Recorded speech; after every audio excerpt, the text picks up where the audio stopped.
Soomaaliya oo guuldaranaya jab leh kala kulantay xulka Botswana iyo Soomaaliya ayaa markii labaad taariikhda ku kulmay garoonka Francis Town Stadium iyagoo wada ciyaaray kulan ka tirsan isreebka koobka adduunka 2026 ee qaaradda Afrika. Kulankan ayaa muhiim u ahaa labada xul gaar ahaan Botswana oo rajeynaysa inay dib u soo nooleyso fursadeeda u soo bixitaanka tartanka. Botswana ayaa guul muhiim ah ka gaartay Soomaaliya iyagoo ku adkaaday 2-0. Goolasha Botswana ayaa yimid qaybtii dambe ee ciyaarta waxaana u dhaliyay ciyaartooyda kale ah Motsiwa iyo Mathusi Johansson. Soomaaliya ayaa isku dayday inay soo laabato balse ma aysan helin fursado cadcad oo ay goolal ku dhalin kareen.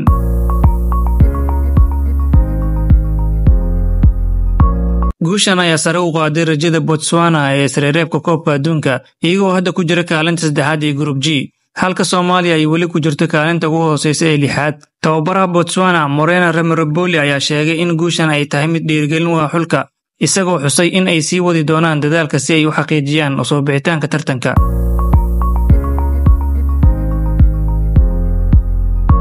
Soomaaliya ayaa wajahaysa xaalad adag maadaama ay hal dhibic kaliya heleen 4 kulan oo ay ciyaareen isreebka.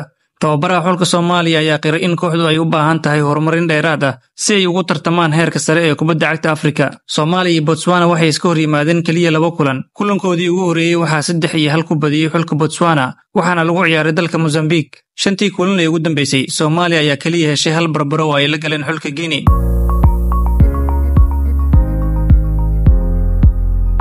Ugu dambeyn Soomaaliya ayaa weysay rajadii ay ugu soo bixi lahaayeen isreebka koobka adduunka ee 2026 waxay hadda si toos ah uga hareen tartanka.